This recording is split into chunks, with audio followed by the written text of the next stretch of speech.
Next, we're going to talk about marking criteria. So this marking criteria is for that question that we went through before about explaining how physiological adaptations occur in response to the principles of training.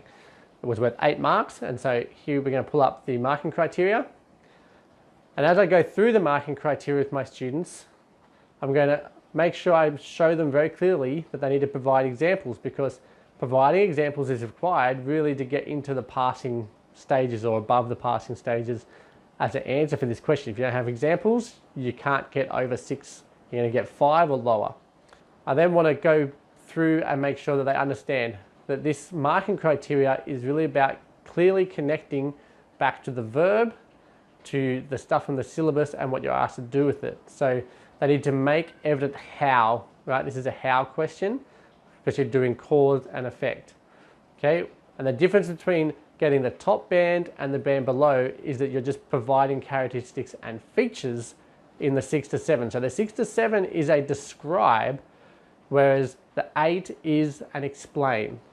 And that is what I'm going to point out to my students here. Okay, so we've got a describe, whereas the other one is an explain. And so the top criteria we have makes evidence how, and then it talks about how it develops in response to, right? And it has a variety of principles.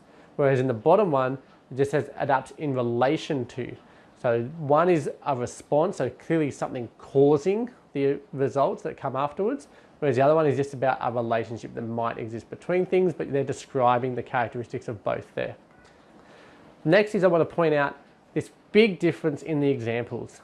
In the top answer, the examples are being used to demonstrate the relationship, to really show that one is the cause of the other through the example, whereas the other one is just providing an example. It does not have to be really clear about how the example relates to or actually strengthens what you're saying to show that it's true.